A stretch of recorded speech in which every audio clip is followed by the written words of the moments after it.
I think it's very important that we keep guns out of the hands of the wrong people, and most of those are in the government. As the gun control debate is ramping up again, I think this is a really good time to have a conversation like this. My guest today is Ragnar Lifthrasir, who is the founder of the Guns and Bitcoin Conference, which is an awesome conference happening in April in Austin, Texas, dedicated to Bitcoin privacy and 3D gun printing. It just sounds so cool, and I'm so excited to be going.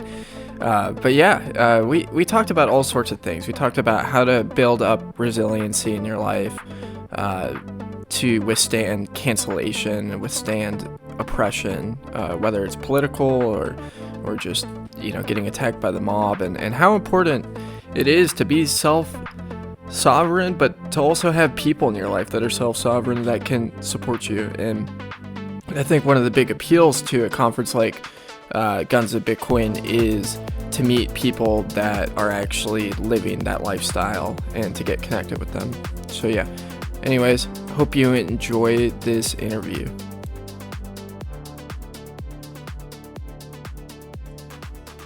Alrighty, good to have you on, Ragnar. Thanks for doing this. Yeah, thanks for having me on. So just to clarify, were you one of the founders of the Guns and Bitcoin conference? Yeah, so I founded Guns in Bitcoin, and then the Bear Arms in Bitcoin decided to do that. Last year was our first one. So, Oh, awesome. Yeah. Julia Turinsky sold me on it, and Stephen Cole's going up there. So I thought I was like kind of on the fence, and then I reached out to him and he told me he's going. I was like, yeah, I got to be there. But yeah, it's going to be my first time in Austin. Really looking forward to it. Kind of jealous of you guys out there because there's just so much good energy happening in Austin specifically right now for sure. yeah, I don't live in Austin, but we chose Austin because of, it's a couple things. Obviously, for guns, we need a place where we can be welcome there and have a good gun range to shoot, especially with the 3D printed guns. We have to have a friendly place. A lot of gun owners, a lot of Bitcoiners out there. It's in the middle of the country. So it just ended up working out really well. And Julia braved the world. She spoke last year at the conference. She's an excellent speaker. So she's coming back this year. She always has some unique couple of views and thoughts you just haven't heard from other people. So she's fun that way. And then Stephen was supposed to come last year, but he couldn't because of COVID, and he was kind of driving around the country. So yeah, a lot of good people going to be there, speakers. You're going to be there, attendees. It's going to be a lot of fun, especially I think people being locked down in COVID, and there's not other conferences, and it's hard to put on events. And so I think by the time we're there, people are going to have a lot of energy to actually be social and not be in front of a computer. Yeah, I'm really looking forward to it. I've never seen or held a 3D printed gun before, so it's gonna definitely be my first experience, and I'm pretty excited. What drew or got you interested in 3D printing guns? Well, it's just part of my, I would say, life philosophy of having autonomy, of having to do things yourself, and realizing that we're up against great threats, and we really don't have a chance against them unless we have some asymmetric advantage, which is Bitcoin, right? Because it's something that they can't really take from you, with some caveats, and so taking that over to guns in general. It gives you an asymmetric defensive advantage against a larger opponent. So it's, whether it's guns, 3D printed guns, or Bitcoin, it's all part of my philosophy of trying to, defend myself against various bad actors. And it's also really fun. It's easy to take it too seriously, but it's also a lot of fun. And I love the people who are in it. So it's an easy transition. I'm not a big designer, big engineer, but it's both are tools, and that's what I would say about guns or Bitcoin or these other things. They're just tools or means to an end, and I think it's easy for people to get caught up and think they're the end in themselves, but they're not. Yeah, that's a really good point. Um, Guns are guns and Bitcoin are interesting because there's a lot of people like me. I grew up just north of Chicago, so I didn't have any experience with guns other than seeing the cops have them on their hips. Um, yeah, there was just this like culture of like very, very anti-gun out where I grew up, and I moved down to Arizona, and they were, everywhere on people's hips, going into gas stations, and you see people riding motorcycles with them, and it was definitely a strange experience. And I remember the first time I went out shooting, it was kind of a transformative experience for me. The first gun I shot was a 357, which probably wasn't a great idea for a first gun, but um, uh, it definitely was like, I played Call of Duty and, stuff like that as a kid, and had this idea of what it would be like, and it was very different. And um, becoming a gun owner, it kind of transformed me because it having something like a firearm adds a lot of responsibility to your life, of like being aware of the power that you wield with it, safety issues, all sorts of stuff that I wasn't really thinking about. And kind of the same thing with Bitcoin. Is it definitely has changed my perspective on things. One of the funniest things I saw is like my brother came out, and I had him shooting an AK and an AR for the first time, and he was like very hesitant to at first, and he just had a blast. Um, and yeah, what do you think about like all of the polarization around guns and kind of the fear culture that is promoted a lot? Well, you brought up a good point. When you come from an area that's anti-gun, you didn't grow up with guns. There's some hesitancy, and your brother was hesitant because they build it up into this thing where you think a gun is like a bomb. It's just going to kind of blow up, or it's going to shoot people by just sitting against the wall. And you build it up in your mind, and then when you go to shoot, it's very kind of can be scary because of everything that you've kind of been told about them, and they're loud and things like that, and you're sitting there thinking, wow, if I just turn 2 feet to the left, I can kill someone with this. But once someone from that background shoots for the first time, there's a little bit of fear, but then usually, at least every time I've taken someone, they have a lot of fun. It's so much fun. And so everything they were taught, they suddenly realize isn't quite true. So going to your question about polarization, so much of that is just sort of ignorance.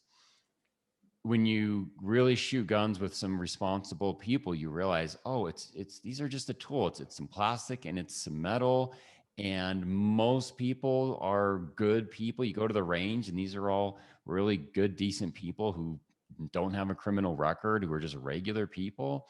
And so it's so important to break down this polarization by really getting people hands-on experience with guns, and let them see for themselves, and let them see that, hey, you're a normal person and you're taking them to the gun range, and if you're normal and you're a gun person, then it's not that weird. And so that's been the key. If there's one thing that can break down the polarization, it's getting people's experience with that. And I think the second thing breaking down polarization is trying to listen to them and trying to be reasonable. And then once they understand, that you are listening to them and you understand their points about gun control and guns, then they're more willing to listen to you. Now unfortunately, it's become so polarized that you can't sometimes even get that far, and at that point we just have to say, well, that's too bad. And this is where like 3D printed guns and DIY guns come in, because you don't need to argue, you don't need to lobby the government, you just do, and it's not up for debate. And that's similar to Bitcoin, right? You can argue about monetary policy and what's the interest rate, and is it wrong for Visa to do that or PayPal to do this other thing? Well, you could argue all day, and it's polarizing, but at the end of the day, if you have Bitcoin, it's not a debate, you just do it. And that's what these tools give us, is just being able to do these things and not having it rely on convincing someone that we're allowed to do it. Yeah, yeah, that's great. So my girlfriend was telling me, I didn't see the article, but I trust her. She was saying that she saw somewhere that Janet Yellen was saying that Bitcoin needs to be more regulated because it helps facilitate human trafficking. And that's been a lot of stuff in the news about that recently. And another issue like on guns too is that I sat down for breakfast with a friend and told him about the conference. And, one of the first things he said is like, well, like, how do we keep guns out of the hands of the wrong people? So I think this is like the general consensus. What are your answers to things like that when they're brought up? I think it's very important that we keep guns out of the hands of the wrong people, and most of those are in the government. And so if we want to start with that argument, I would agree with that. And I would say, look at tyrannical states. You could, it's easy to say China, the Soviet Union, or Russia, or various regimes around the world, or North Korea. But look here in the U.S. Look at the police brutality and the corruption. It's just incredible. And this is something that people, whites and blacks, and everyone who's ever had any run-ins with any police can tell you, they have so much power, and to have them have the guns. And then you see the wars that the US starts, and the millions of lives that have been, they've killed and destroyed. And so they are right. Those people need to have the guns out of their hands. And you say that to them and say, well, no, no, no, no. They're the only ones who should have it. And I say, no, I should have it because I'm not the one that can have pure impunity to go out and shoot people's dogs and shoot people and not even go to court over it. I'm not the one that's going to start a war to kill brown people who have nothing to do with me. So when you turn it around that way, it gets them start to thinking like, who are the people that shouldn't have the guns in the wrong hands? And then I usually start to get your point. Yeah, that's a phenomenal answer. I'm definitely going to be using that in the future. And man, Yeah. But then of course they know it's a great argument. So they want to change the subject back to, okay, well, what about, criminals and such? And I say, okay, well, let's start with rights. People believe in rights. And to me, the fundamental right that anyone has is to be alive. You have a fundamental right to not die. You have a fundamental right to not be killed. And so because guns are the way to protect that fundamental right to stay alive, you've got to justify to me why I can't and why you can take that away from people. mhm. And I think that's hard to justify with a few exceptions. Yeah, there seems to be this misunderstanding with the importance of rule of law and due process recently, and I've seen that a lot. A lot of people are calling for censorship, and a lot of people are calling for, um, domestic terrorist to, Mhm. domestic terrorism laws that would be kind of similar to along the lines of the Patriot Act. Um, why do you think that's problematic? Because it's tyranny. This is Marxism coming to the West again. This is the Bolsheviks coming back into power. We thought we defeated communism. We did on the economic front, but not cultural communism, not the people behind communism. And it's so dangerous because these people have a history, this far left ideology of absolute murder and tyranny. So now when they start saying these things of, oh, domestic terrorism, white supremacy, far right, radical right, all these things, this is insane. They are dehumanizing their political opponents. And then by saying they're terrorists, justify extreme violence against them. And so I never really thought they would come to the US, at least this fast. And so we're seeing the march of Marxism come to the West. And I think we're in for some very rough times ahead. Very rough. I think this is going to be the breaking apart of the country. I just don't know when, but that's what's coming, I think. Yeah. Yeah, I mean, if we definitely follow along this current trajectory, it's going to look like that. And from like an economic standpoint, it doesn't look like things are going to get better anytime soon.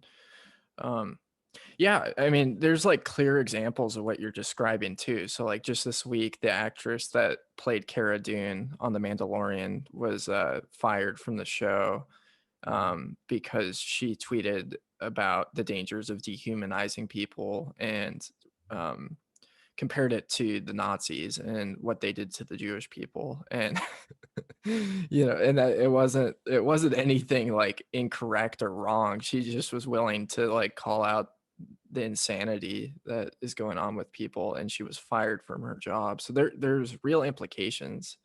um Yeah, and that really, bothers me that that happened for the reasons you stated. But also, I think people need to understand that as bad as the Nazis were, and they were, the record is clear.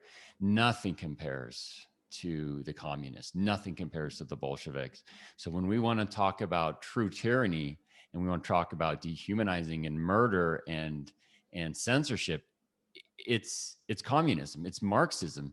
Nazism was only around for maybe a decade, and they did not go into the extensive um, things, the censorship and the dehumanizing, like the Marxists did. I mean, again, Nazis were terrible, but nothing compared to communism. We're talking about 150 million people around the world killed by them. And so when people compare it, they should be comparing it to the Bolsheviks and the Marxists and the Soviets. Those are the people who had the gulags. Those were the people who had a complete tyrannical state. And the reason I point this out is because we think, oh, the bad guys were defeated. Oh, the Nazis are gone. Therefore, that's it. We don't have anything to worry about. And the people now, the far left and Black Lives Matter and people on that spectrum, well, they're not the bad guys. We defeated them. When in fact, they're just a different version of communism. And those were the biggest killers throughout the modern era. And so to me, it's something I've been trying to do is to remind people of that's what we compare to. Why? Because that's what's here. You can't make the argument, oh, these people are Nazis. No, because those people, it's universally agreed that those were bad. And so it's getting the language right is clear. And it's so ironic that they fired her and just proved her point. And so it's incredibly hypocritical and ironic. I'm not sure which one more, but I think pulling out for a second and just looking at sort of the big picture, I think we have to realize that it's only going to get worse. And so we have to start getting parallel economies. People who are conservative, people who are, especially white conservatives, we have to understand this is warfare, and we have to start supporting each other. We have to start not supporting companies like Disney Plus and so many others who are doing this, because they don't hold back. There's nothing holding back. The only way we can be financially, more anti-fragile is amongst each other. yeah, yeah, I think that's a great point. I'm a huge fan of BTC Pay Server, and I think that, especially from a content creation standpoint, people should be pursuing it because we're seeing financial censorship happen. You Mm-hmm. know, the example that's used oftentimes in the Bitcoin communities is WikiLeaks, and Yeah. how Visa, PayPal, Mastercard stopped supporting them, and that's really where Bitcoin really proved itself as a censorship-resistant money of helping this very effective organization continue to survive. And yeah, I mean, it's something as a content creator that Bitcoin offers a lot to me, and cancel culture is insane, and it can happen on a whim. For things that are not always like reasonable, and it's important. But yeah, I mean, you even see things like marijuana just got legalized in Arizona, and yet they can't bank. So it's a cash only business, and that's a huge, huge way that Bitcoin could step in and really offer these people to have a money that's like decent and easy to store and easy to transport versus cash. So, um, Yeah. hey, Yeah. Absolutely. are you starting to see those circular economies spring up? I see it at a small scale, and for example, in 3D printing, 3D gun printing, you have some people who make aluminum rails for some of the Glock models, and they'll accept Bitcoin. You see deterrence dispensed. They accept Bitcoin. A lot of the designers accept Bitcoin donations because that's all they can accept. It could be, I mean, they can't have like a PayPal and Cash App and stuff like that. But you know, especially for the pseudonymous ones, they don't want to be tracked like that. So like at our conference, Bear Arms and Bitcoin, we do a silent auction. We did it last year. We raised just under 2,000. This year, hopefully, we're going to do more. But we have a silent auction, and then those funds go to deterrence dispensed. And it would be tough to donate to them otherwise because they don't have a bank account. So that's an example of a circular economy. And people in this world, they also will like use Bitcoin to pay for their domain or for their hosting or for their Proton mail. And so that's sort of in terms of the Bitcoin economy, that's the scale that I participate in. Kind of other Bitcoiners and buying their stuff with Bitcoin and then paying some of my expenses with Bitcoin. So it's modest, but it's there. And so if tomorrow I was kicked off of PayPal and Stripe, I would still have my Bitcoin income. It would be a hit on me, you know, because I get a lot of fiat, which is fine.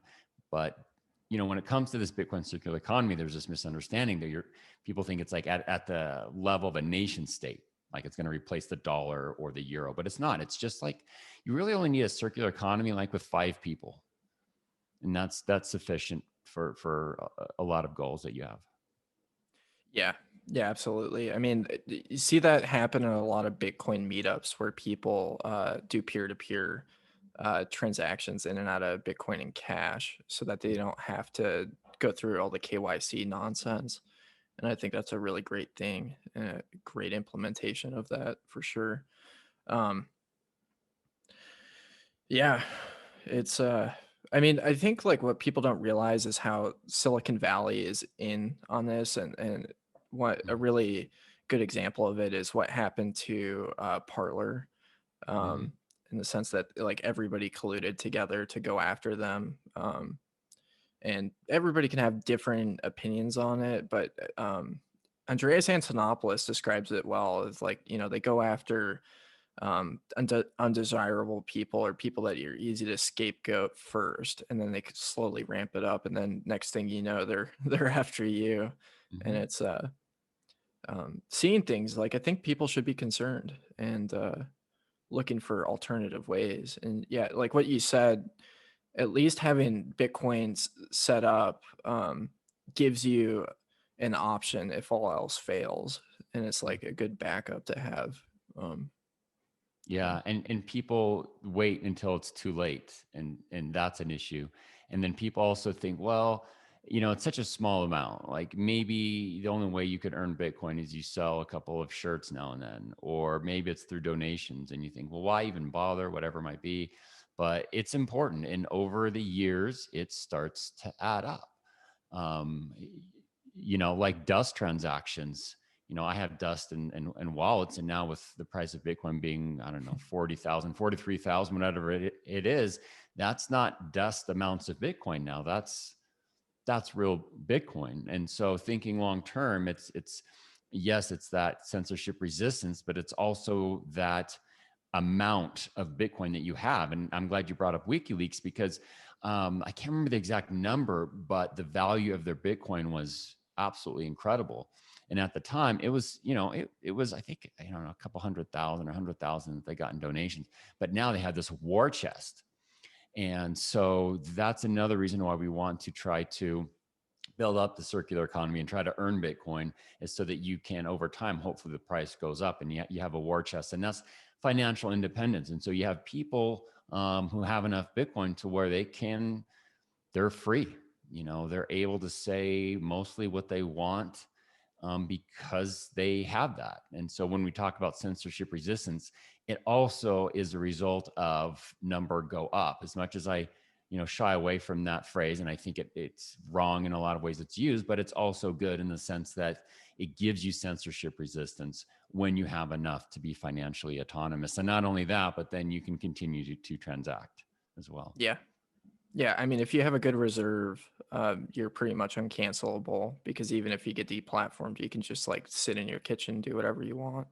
So, Yeah, and not only that for yourself, but I've been working on this blog post I haven't published yet, but it's about philanthropy in Bitcoin, which is now that we've had such an incredible run and with Bitcoin's price, there's a lot of people who have more money than they've ever had, and for some people, it's a significant amount of money that they have, and I think it's an incredible opportunity to really make a difference in ways that you normally couldn't, either because if you're really wealthy, like Bill Gates is an extreme example, he gives away half of his wealth and he can have a big impact. And if you allow out of Bitcoin, you can also do that as well. Like the Pineapple Fund guy, he did that. He had millions of dollars to give away. But if you have a lot of Bitcoin and then you can give those to causes and people who have been deplatformed, or causes that aren't politically correct, where when you give that donation, there can be a real issue. I think the rise of in the price of Bitcoin is a huge opportunity to really make big impacts, both on the amount of money that's out there by a lot of libertarian, pro-freedom type people, just the amount of money that they have to do that, and then the ability to give it to people and causes that before couldn't receive it in a pseudonymous way. So I hope that people have done well in this bull run will try to share the wealth a little bit, and maybe try to give some of that to worthy causes. I think we could make a really big difference. yeah, yeah, I 100% agree with that. I That's something that Bitcoin has definitely allowed for me is just like attaining a sense of like self sovereignty and being able to have some savings, and it allows me to give money to causes that I care about. So like I'm a member of the Arizona Citizens Defense League, and they're a very effective pro 2A movement. And then there's other organizations like the Goldwater Institute here in Arizona, and they go and lobby and come up with lawsuits for things that are just terrible. Like some guy got his van confiscated over a $25 theft that his girlfriend was accused of, and he used the van for work. And so, Hmm. they went out and went after the state because of that, Yeah. and Yeah, and if you'd held a fundraiser, that's another thing is look at these fundraisers that have been started for various people, and the fundraising was stopped. You can't fundraise on certain platforms, and so if it's an unpopular cause, big tech's not going to allow you to donate money. The big platforms don't. You have Subscribestar, which is better, but there's only so much that they can do as a legal entity and as a third party. Whereas Bitcoin, you can donate to unpopular causes and unpopular people. So it's another great opportunity with the rising price of Bitcoin and more people holding Bitcoin to do that. yeah, yeah. And I think like a lot of times people have trouble connecting this to the future. They just well hear something like this and they'll think, oh, 3D gun printing people, they're crazy, bad, whatever. I like to circle it back to things that and people that we generally agree today are great people. So like if you look at Martin Luther King Jr. during the civil rights movement, if he was um, alive today and doing his work, I would imagine that he would be deplatformed because the FBI was going after him. He was very inconvenient for the establishment and the elites. And so like framing it in that context, like it is the equivalent of, to some degree, of like a situation like that, of there's genuinely good people that are questioning, like Mhm. that actress that I said, she is a prominent figure. She's trying to bring some sanity into the conversation, gets deplatformed, and so I think it's important for people to wrap their minds around that, because it will be the causes that they care about too. It's not just, you know people are so polarized that if they look at the other side getting deplatformed, they cheer it on. um Yeah, and those people who are doing the deplatforming them, and it's really Marxism, Bolshevism. That's what it is. They call it woke, but it's not woke. It's much more serious than that. It's communism. And the people who are cheering that on, these censored people, they are putting themselves in a very dangerous position, because even though they feel they have the power now, and they mostly do, history shows us that it always swings back. Whenever you go to one extreme, it swings back, and it swings back hard, and you never know when. I mean, a good example of this is the Spanish Civil War. The communists were voted into power. There was a coup from the right, from the nationalists, and there was, I mean, the communists got driven out and destroyed. There was a lot of violence, and then there was a far right, what someone called far right, regime for decades. And so people forget what happens when it swings the other way. And there's all sorts of examples in history when the political pendulum swings back, and people have a memory. And so these people who are in power now, I'm surprised. I mean, they should learn from history and see what happened when the left went too far, and what happens when the right goes too far. And so these people are setting up, I think, for a dark future for themselves. It just, that's the cycle of history. Yeah. So what are like tangible things that individuals can do to protect themselves in this scenario? There's so many things. I mean, the first thing I think is having some pseudonymous accounts. I use my real name for certain things and pseudonymous accounts for other things. So I think that's the bare minimum that you should be doing to express certain things. I think the second thing is really trying to see what you can do for your financial autonomy. And that could just be, if you can't, you should try to work for yourself. If you can, try to get a side gig for yourself, try to accumulate Bitcoin, but that's hard for a lot of people, and that's okay. Look at something, just trying to work for an employer that won't cancel you. Like, if you're in the trades, like if you're an electrician, is your company going to fire you because someone contacts the company and says, oh, he said this awful thing? Are they going to laugh in their face and say, yeah, we love him, he's a great electrician, like, go pound sand? And so to have that financial autonomy, just do that. Try to work for people who share your beliefs, who won't be bullied. If you can't work for yourself. So that's a really basic thing.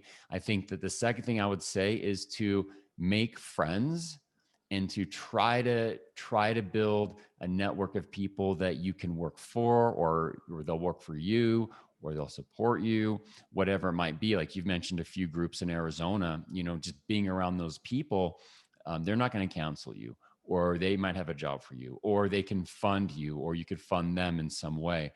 Just going back to just tribes, right? We're no longer in the era of like the lone libertarian, come and take it, standing on his own. I mean, tribes will run right over individuals. And so you got to get your own tribe, financial tribe.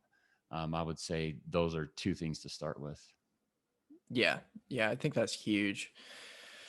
I think that's really, really helpful. Because I think a lot of people are feeling scared right now, that they're kind of isolated and afraid of the mob attacking them. And I've had conversations with people like that, and those are some super tangible ways.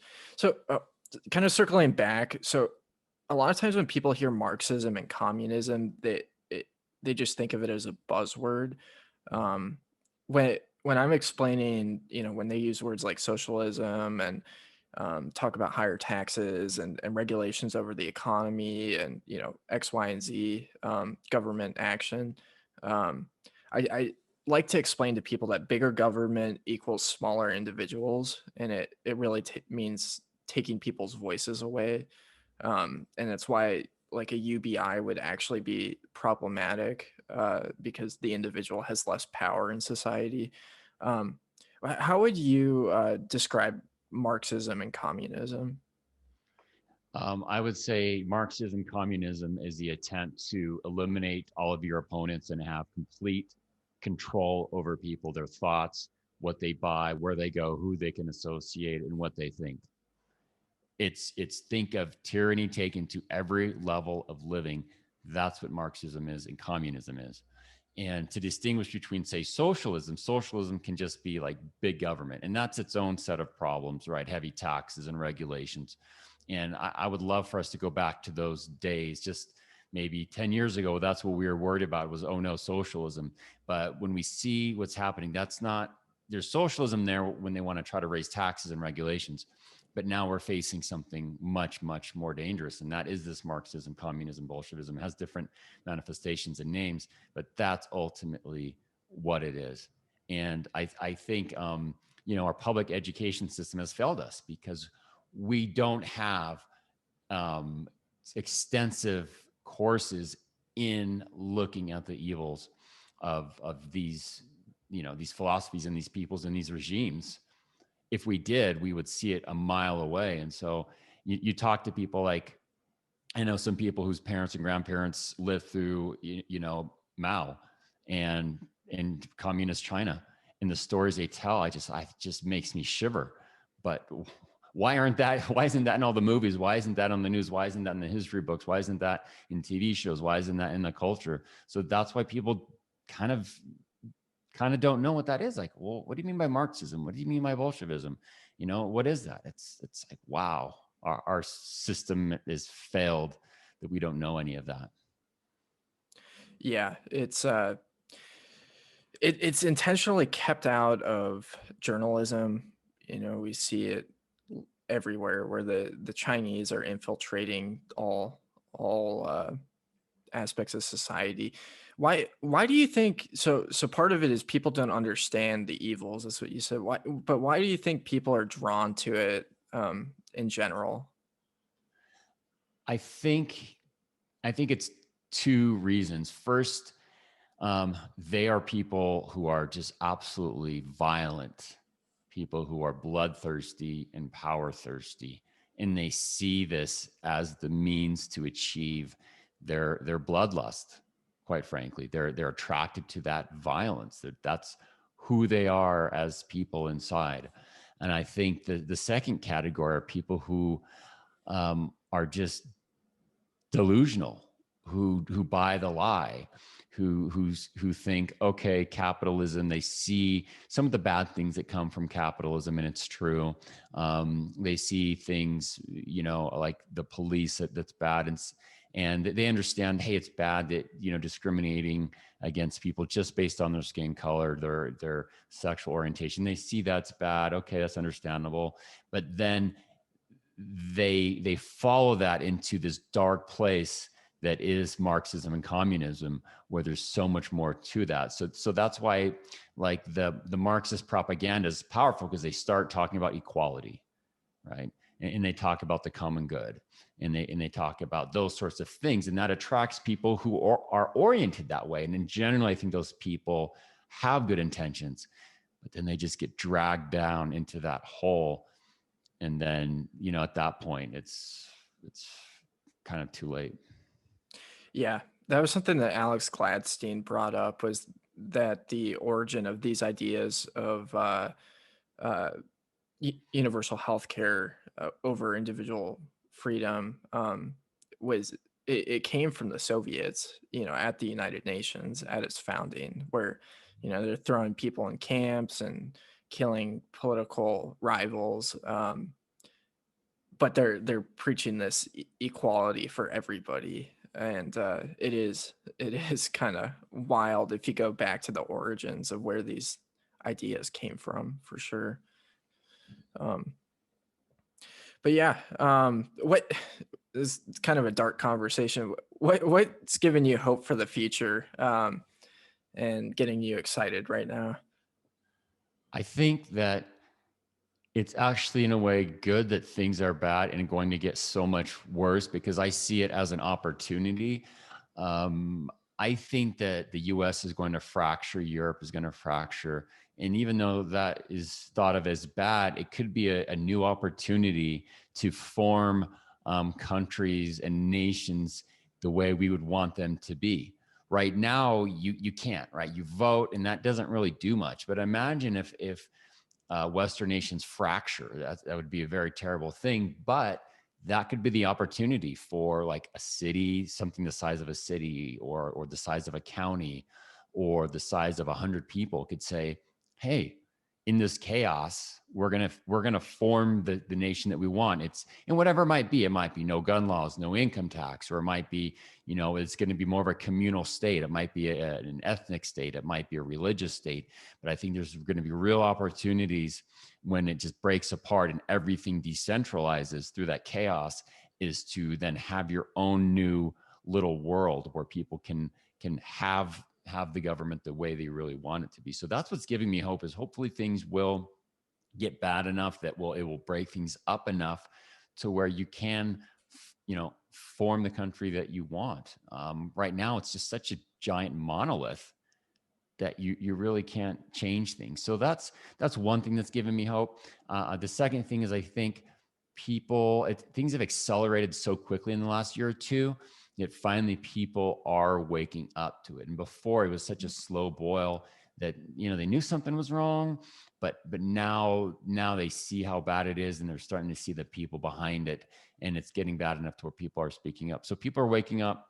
Bitcoin is spreading. 3D printed guns is almost unstoppable now at this point. That's a really big thing, and that's going to be important. Fast forward a couple of years when we have complete gun control. So just a few of the things, I guess. Sure. Is that something you're predicting is complete gun control? Yeah, I mean, I think it's going to be like California type gun control, and they're going to hit it from all angles, from taxes on ammunition, from, there's this latest bill, you probably know, I can't remember the name of it, but it is the most worst potential gun control you could possibly think of. I think you have to have your social media history. They want a completely public database of all gun owners that anyone can look up. I think you have to have like a psychological evaluation, maybe, insurance. They want to prohibit people from even having files of guns. I mean, every worst case scenario you could think of, and eventually they will get it over time. It's just a matter of time, because I see a permanent majority of Democrats, between the demographic changes and their ability to control and count the votes, and they're willing to perhaps pack the Supreme Court, their ability to put in federal attorneys, attorney generals who are going to enforce this. So absolutely, I see it absolutely going that way. Yeah. Yeah. I mean, I could see that happening too. That's why I joined the AZ, CDL, and NRA again. I let my membership lapse, but yeah, I don't know if they're going to stand a chance. Yeah. Well, you're in the right place, though. I mean, Arizona, places like that. I think when things go bad and secession becomes a reality and other things, that's where you want to be. Because if you're around people like that and you've made friends in that world, um, you're in a much better place than living in like California, which I'm so glad I left.